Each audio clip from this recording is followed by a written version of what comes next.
Hello, everyone. Welcome back to our podcast. Today, we will talk about DEI, what it is, why some people support it, why others criticize it, and recent news that illustrates both sides. First, let's define the terms. Diversity means having variety. In a workplace, that means people from different backgrounds, different races, genders, ages, religions, sexual orientations, cultures, and maybe different physical or mental abilities. Diversity is who is at the table. Equity means fairness, ensuring everyone has the support they need so outcomes are just. It's not the same as equality, which means giving everyone the same thing. Equity means noticing that people start from different places and helping them.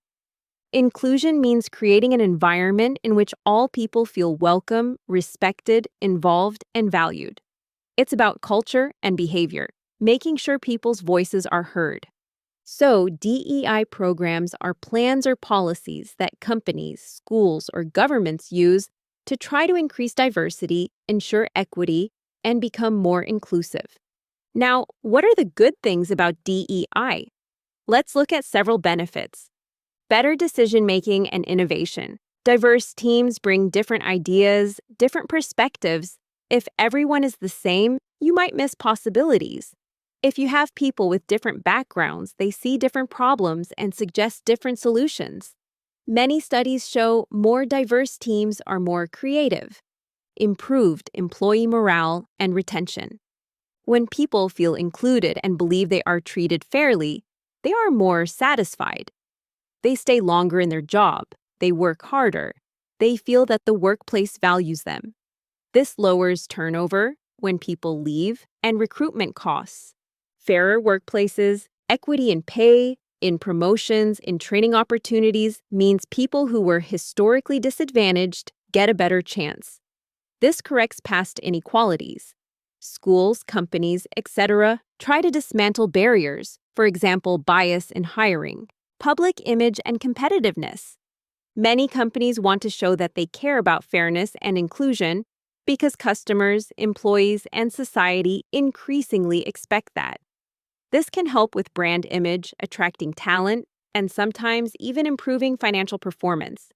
But DEI is not perfect. There are criticisms and real challenges. Here are some disadvantages: cost and resources. Implementing good DEI programs takes money, time, effort. Training, staff, monitoring, and changing policies are expensive. Some companies struggle to measure if their DEI programs are working. Backlash and political controversy. Some people believe DEI gives unfair advantage to certain groups, or believe it threatens merit-based systems. There is also political pressure in some countries to reduce or remove DEI programs. Some companies have rolled back DEI initiatives. Implementation problems. Performative DEI. Sometimes DEI is only for show. A company may say it supports DEI but not change anything deep. They might have slogans or DEI trainings, but not change hiring practices or not measure results. Such shallow efforts can cause cynicism, complexity, and confusion. Terms and definitions can be confusing. What is equity? What is inclusion? Different people understand differently. Also, law or policies in different places may limit what programs can do. Companies sometimes rebrand or remove DEI from their names or programs due to legal or political pressure. Let's look at some recent news that illustrate both sides. Meta, the company behind Facebook, recently disbanded its formal DEI team in the U.S. It is rolling back certain DEI practices due to legal and policy pressures and concerns that DEI is seen by some as giving preferential treatment. In Wisconsin, some public state agencies and universities were audited, and reports found that there was poor tracking of DEI spending.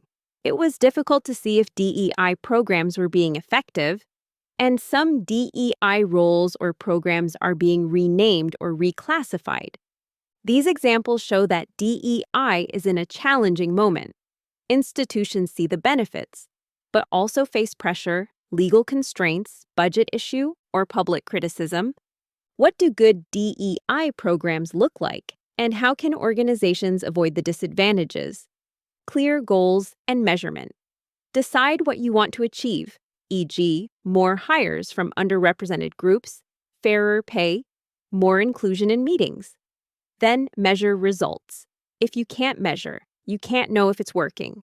Leadership commitment. The leaders of a company must believe in DEI and act accordingly. If top managers care, support and resources will flow down. Training plus practice. It's not enough just to talk about DEI. There should be real training, changes in hiring, equal policies, inclusive culture, listening to employees. Transparency and fairness. Be clear about policies, job requirements, promotions. Avoid hidden bias. Listening and inclusion. Ask employees for feedback. Involve people from different backgrounds in DEI planning. DEI is a complex but important idea. It means more than just diversity of race or gender.